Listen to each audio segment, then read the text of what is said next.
Mangwanani akanaka makadini muri Zimbabwe. Tiri kudzoka nokupa warning, a strong warning to those who are defocusing us. Those who are defocusing us, we are giving them a strong warning. They must know that we are not playing. They are thinking that we are playing a game. I'm giving a warning to the people like DJ Wally. DJ Wally urukurwa ne revolution yedu iyi pamwe chete navageza. DJ Wally na vamwe vanofungidza tiri kutamba, let them think now afresh. Ngavazive kuti zvinhu zviri kuitika izvi, it's a time of the people of Zimbabwe now to raise up. People of Zimbabwe must rise up now. You must rise up and stand to fight. You must be ready for fight. Fight is the only solution that can finish up this world, that can finish up the Ugandas in Zimbabwe. Tiri kuona vamwe vanotarisa munhu akaita savageza kuti ngaekte tione. Achitarisa kudaro nohakonzi watonyora hake pachena achiudza nyika kuti now a politician Geza now changed to be a content creator. So hatizivi kuti dzakakwana here kunana DJ Wally. Nekuti nyaya iri kuitwa navageza, ngatiti vageza strategy yavo vaita ikaguma, zvavanga vakafungidzira zvaguma, vagwa pavo, vava vasingagwiri pachavo vachigwira imi semayuthi, kusanganisira newe DJ Wally. Ndivo chine future iri kuenda mberi. Unofungidza kuti vageza vangararama 200 years here more from now. Saka if uchida nyika yako iwe, waifana kuziva kuti nyika iyi inyika yenyu. Vageza chero vakaita zvavakaita, vakatoshanda zvikuru zvavakaita. Imi mayuthi vado kupai flow kuti chitangaiko zvino kuenda mberi. Ivo musaseka kuti zvavahodai vakadai. Murangarire kuti tiri kugwa nezvigevenga, nezvigananda, nezviskonyonga. Anozoona kuMozambique zvainzi zviskonyonga. Skonyonga kurova chimunhu chine zidumbu rakakura nemari chichingodla mari dzevanhu. Ndosaka muchivaiti abhasha skonyonga, vanorava zimunhu rezidumbu. Saka ndoshamisika kana muyuthi wanhasi uno achitaura kuti now Geza change to be a content creator. What does it mean? Zvinotitsamwisa izvozvo. Nokuti this revolution is not for Geza. Geza is not fighting for his own stomach. Geza munhu wake ane zvinhu zvake, une prazi, une hotera, mota unadzo. Geza is fighting for the people of Zimbabwe kuti vanhu vari kubuda kunze vachinotsvaka magreener pastures. Vamwe vari kukona kutenga even motikari, vamwe vari kukona kutenga chero mabhasikoro, vamwe vari kurimisiwa kunzvimbo zokunze kwenyika, vamwe vari kufudziswa mbudzi, nyika iripo vanhu vachituta nokutora huchi hwenyika. Saka kana uri munhu wanhasi uchitadza kuona kuti fight haisi yaGeza, fight haisi yaChamisa, fight is for the generation of all Zimbabweans, unenge wakatoresveka. Chinhu ichi hachisi chinhu chomunhu wana, hachisi chinhu chanyoka yamabhunu, hachisi chinhu chaGeza, hachisi chinhu chaChamisa. Chinhu chevanhu 16 million people of Zimbabwe. Saka ukangoziva izvozvo, ndosaka muchihwati chiti pane vamwe vanombotukana musocial media vachimbopikisana vakaita sana nyoka yamabhunu nevamwe. Tichovatsiura tichiti aiwa, imi irwa nokurwa kwako kwauri kutoitako kwakanaka, hakuna kurwana. Irwai nenyika iri kurasika, irwai naMnangagwa chete, musarwana pachenyu. Nekuti kana mukarwana pachenyu makusiya zvamuri kuwira. Saka tiri kushamisika vana Gambakwe vanhu kwavo vari kubudisa, vana Kuland, vana Chatufa. There are a lot of matv ari kuita zvinhu zvechokwadi, ndo masoja makuru vari kutorwisa. Naye vatori paground rokutorwa kuti nyika idzoke. Iwe uri kufamba uchikanganisa, unyora zvinhu zvokuti udefocuse vanhu vedu, udzosera vanhu kumashure. Neimwe nzira uri kutora sekuti zvinhu zviri mutv zviri kutoitika izvo, iwe wakagarako pasofa wakatarisa. Handisati ndaona kuti chete ndo vanonzi vatengesi vavo. Mutengesi zvinoreva munhu unochinja zvinhu vamwe vari kufamba vachina mberi, iwe uri kunochinja nokutengesa. Vanhu vaitengesa vanhu muvarungu kuti ndai munouraya kuitira kuti revolution isaitika. Saka vatengesi vanhu vari kuzama kukonesa vanhu. Mungwarire kune zvimwe zvimatv zvinopiwa mari nevarakashi. Makamu watungwarira achiti tichatenga mafoni, tichaisira mari madhata. Hatichazivi kuti vakaisirwa ndevapi. Kana uchinyatso kunyora iwe uchinyatsoati vanhu vari kutambura shuwa. 16 million of people of Zimbabwe, they are in poverty. Iwe uri kunyora zvokuti Geza wapera, Geza waita content creator. Geza is fighting. And fighting tikasaimira chaizvo zvakanaka, ndo paya pamunhu wauchiti ogona kukundwa kana iwo kukundwa. Pane uchakundwa. Saka iwe ukaona vaGeza vakukundwa iwe woseka, unofanira kutomira kutoti mayuthi nyaya ndeyedu, nyaya haisi yavaGeza. Ndo saka muchihwa izvezvi pakadai vaGeza havasi voga vari kuronga nyaya yemuZimbabwe. Zvavakatotanga ndo mutangi wedhemokirasi yedu, ndivo vatinoti father of our democracy. Asi kurwa kuchaita mberi nenzira dzakasiyana-siyana tichibatsirana. Muri kunzwisisa ndiri kutaura? Nyika ino inofanira kuhwinwa nokubatsirana. Ndo saka muchiona izvino tichizama kukurudzira vanhu nokuvaudza pano paTV kuti kana makatovudzwa kuti futi hadzibatwi naMnangagwa, waitira kuti agoita zvaanoda, achikutumira mapurisa achikubata semabhurera. Ini ndakuudza kuti futi dzinobatwa vana veZimbabwe kuti nyika isununguke. Ndidzo dzakasunungura Zimbabwe munguva yeZimbabwe ichiri Rhodesia, vachibvisa kubva kuRhodesia kusa kuZimbabwe. Yakasunungurwa nepfuti dzisingatobatwi, vachihemwa nemahelicopter vachita mudenga, vachiratidzwa nyika yose kutarisai magandangaya. Iyo asi vakadzibata zvakadaro. Saka ndiyo nguva yatadzoka iyo yandiri kuudzai vana veZimbabwe kuti yadzoka nguva yekubata pfuti. Vamwe vari kuvhunduka vari kuti wataura wangwadza munenge chera akangwara. Ndo zvatiri kutoda izvo kuti atongwara kuitira kuti nesu pachedu isusu azvizive kuti ndonguva yatatova iyoyo. Ichiri warning time yatiri kumupa iko zvino. Kana takutoacta toita kutongoacta ende toziva toacta sei. Saka iko zvino inguva yekuudza Zimbabwe yose kuti ndonguva yatasvika nguva yepfuti, nguva yekurwisana. Mnangagwa asiye the god wemuZimbabwe wokuti ungaudza vanhu vemuZimbabwe kuti ai chii nechi. Futi handiti mukaibata munotivhundutsira, isu tikaibata nei munovhunduka futi. Saka teta kusangana pakati. Haikona ngotiudza nguva dzese muchitaura zvamunoda kuti tokurakashaya tinokuda, nekuti makabata pfuti. Isa pfuti pasi tirakashane tisina pfuti. Kana takurakashana nepfuti ngatibate tose. Handiti iwe wakapinzwa navanhu 2.5 million uchizviziva zvakanaka kuti muZimbabwe mune 16 million. Unofungudza kuti vamwe 16 million vari kukona kuvhota nekuda kwechii? Vari kukonwa nokuti vari kunze kwenyika, vari kushanda vachishandira 12.5 kana bhaketi reupfu rokutumira kuvabereki vari kumusha. Vamaifanira kunge muchiita imi segovernment, maifanira kuzvinzwisisa zvinhu zvakaita seizvo.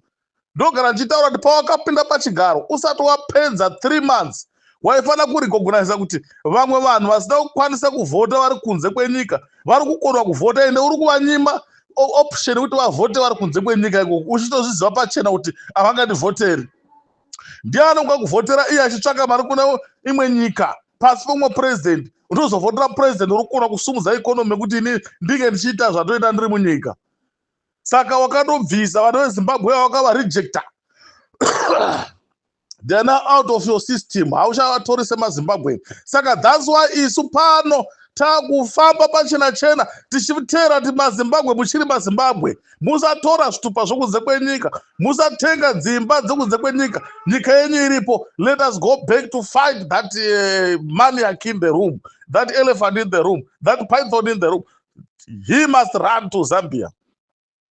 Saka hachisi secret yokuti Mnangagwa must go. Mnangagwa must be killed if he is not even listening to the people of Zimbabwe. It's now a lot of time. Tichimusangura kuti step down, step down. Vangeza vakamsangura akavadzikisira pasi. Vanhu veZimbabwe vari kutaura uri kuteerera achitsvaka kuti vari kupi ndovabata ndovaurayi. Do you think kuti iwe baba vako kana sekuru vako vakaita nhumbu yekubereka Zimbabwe? hauna mbobvira waita nhumbu yekubereka Zimbabwe. Zimbabwe is not for you. Zimbabwe is for the Zimbabweans, those who have been born in Zimbabwe. Takaberekwa muZimbabwe kuti kuti ive nhaka yedu, kwete iwe kuti unotora kuZambia nokuno. Wakavaka chikoro kuZambia, toziva kuti wakavaka chikoro kuZambia munangagwa. Saka wakavaka chikoro kuZambia, wava pachigaro ipapo, wakandovaka chikoro kuZambia iwe. Wakapinda chikoro kuZambia ukaita youth president kuZambia, we know that. Saka ukasarudzwa nepati kuZambia. Saka nhasi unova kuno, unoshanda kuno kungani? Vanhu veZimbabwe, vabereki vedu ivavo nevamwe vose vakakusarudza ivavo, vana Chivenga ivavo nevamwe, vakazviita muchitendana, muchiluta, muri zvigananda mese. But you are going to run out of our country with immediate effect without wasting our time. Ndati vanhu veZimbabwe vese kubva kuma-retired general, kubva kuma-general mamashoma nenachimo arimo mukati momo nemasoja, tati havasi kufara. Saka if we are telling you uchisa zvitanda munzeve, rimwe zuva uchaenda saMugabe, wanga uona tishua zvinhu zvaitagwa zviya chokwadi. Inguva yekukupa warning, ende nguva iri kuuya. Usafunga tiri kuvhundusira. Vazhinji vanofungidzira kuti tiri kungotaura, but time is coming. Tichiri kutoparidza shoko ikozvo kuZimbabwe kuti izive kuti takupinda munguva ipi. Hatizi materrorist anongomuka rimwe zuva ongomuka mumba mapurezidendi tisina kumuudza. Ikozvo tiri kumuudza kuti azive kuti kana akuona takubuya wakutoziva kuti ndo zviya zvataitaura. We are the owners of this country. Hatisi su materrorist su kuti tomuka sembavha nokakaona munhu amira pamukova. Saka zvima TV izvo zvinogwa nedemocracy, zvinogwa nekurwa kwatiri kuita, shuwa murangarire kuti patinosvika mukati mekotora chinhu ichi, tinokuzivai, tinokuonai. Tozvadi muchamanya kumberi zvikuru, we know that. Saka tiri kutenda zvikuru ma-TV mazhinji aya, mapodcast ari kushanda zvikuru kurwa nematsotsi aya. Saka tinotenda vana Nyatsi Pamutota, tinotenda vose vana vakawanda vari kurwa. Tinotenda vose vamwe nevamwe vari kurwa neengo yavo. Tiri kutsiura zvakare vamwe vanofungidzira kuti kana iye akamanya kumberi ari kuleadership, unofungidzira kuti iye vanhu vose vanofanira kutenda sezvaanofungidzira iye. We are fighting the dictatorship, and the one-party state must die. We need a country that will be led by a lot of opposition parties and one ruling party, one vice president, one president. That's what we are fighting for. We don't want segregation. Pane nyaya yekunzi mumanyika, muvenda, mukaranga, mundevere, ndo imwe nyaya iri kutati iuraye nyika yedu, kuparadzaniswa kwamakaita muchiswa zvibva nokunotaura chirudzivani, zvakaita kuti musabatana, kuitira kuti musakunda muvengi. Vanhu veZimbabwe tiri kuti break that thing. Kana chisina kubrekwa chinhu ichocho, mucharamba muchikurigwa nomuvengi. Tiri kuti kana uri mundevere, uri mushona, uri mukaranga, uri kana kuti uri muvenda, kana mutonga, kana mukalanga, kana uri muZimbabwe, tenda wakaberekwa muZimbabwe, uri muZimbabwe. Saka kana wakaberekwa muZimbabwe, unofanira kuziva kuti hakusina mundevere ikozvino, hakusina. Mundevere wangu wamutauro. Mandevere mamwe akaroora makaranga, makaranga wakaroora mandevere, wamanyika makaroora makaranga. Zvino Zimbabwe haisina zviya zvemarudzi, zvaivako kare vachangopinda. Ikozvino tangosangana. Mandevere vamwe vava kwasha makaranga, kwasha mandevere vamwe vana vatezvara, zvingodaro tangosangana. Vamwe vakuroera mutupo wechindevere, vamwe havagoni chindevere chacho, vamwe havagoni chishona, asi vanoera vane masendeme echishona. Saka ngatibvisei chinhu ichochi chinoi mutauro, tichishandise mupolitics, ngachizikamoti culture yedu chete. Saka ndiri kukurudzira vanhu veZimbabwe kuti that system yakaiswa naMugabe ichishandisiwa kuti ikuparadzanisei. MuZimbabwe unogura Zimbabwe. Kana uri muchena wakaberekwa muZimbabwe, uri muZimbabwe, unofanira kufighta for your country. Saka ngazvibve zveganda kana zvomutauro. tobatana toita chinhu chimwe. Zvinoreva kuti kana takurwa nomuvengi tiri kurwa nomuvengi unoparadzanisa maZimbabwe uye achiitira kuluta pachake. Inonzi divide and rule. Let us fight that. Kana tisina kudambura chinhu chakaita seichocho hatingagoni kukunda muvengi. Tofanira kubatana makaranga, manyika, mandebele tose tofaita muvengi. Kunze kwenyika kwese vanhu vadivhaidwa, vanhu vanoita imwe dzatova nyika mbiri. Mune kanyika kevanhu vasingasviki 1000 kanova ndo maZimbabwe ari kurarama achidya nhaka yeZimbabwe. Koita mamillions of people vakaitwa outgraded, vakatobvisiwa zvikanzi mukodzeri. Chavo ndechekuti kana voda kunovhota after 5 years ndo pavaenda unopa chitsaga chechibage nechibhaje simple nezviraisi chituke chicheraisi. MaZimbabwe handizivi kuti makaita sei. Vamwe vanobva kuno kuSouth Africa kunovhota, vanovhota. Vamwe vanobva kuUK, vamwe vanobva kuno kuBotswana, vamwe vanobva kuno kuAmerica. Vanoda kunovhota. Vachitopedza kuvhota nhasi mangwana vari kudzokera, vari kuyambuka Rwizi, vamwe vari kuyambuka Gungwa. Vachitopedza bhozi vatozviziva kuti edungwa system takanongodzidziswa ndiyo system. Uchisvika kumusha unosvika uchiudzwa kuti vhotera ZANU-PF. Zvinhu izvozvo zvofanira kupera izvozvo. Zvofanira kutopera nokukasira. Saka tiri kuti isusu vanhu ngavazive kuti nguva yatasvika yava nguva iya yekuti mauswa aunganidzwa chasara kulaita matches. Saka vanhu veZimbabwe musaneta. Kana vanhu vakanetesa vamwe ticharamba tichimusurudza vanhu vari kunetesewa kuti mukai, nyika ndenyu. Nyika ndo nyika ine uchi muno muAfrica mese. Ndio inonzi African heavenly places.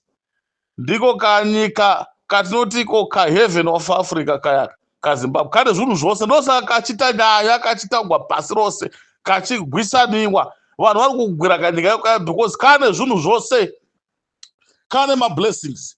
Saka vana veZimbabwe ngatibatanei pamwe chete, umwe noumwe kwaari, pamwe ndi Chatufa, Kulieni, kana nzira yauri kushandisa iwe ichireka siyana neani uri kurwa. Tenda chatiri kurwa chiri chinhu chimwe chete chatiri kurwira. Kana ungava nyoka yamabhunu unorwa nenzira yake yakushandisa iyoyo, let us fight. Tisashorana kuti iwe ita sezvatiri kuita kana kuita chii.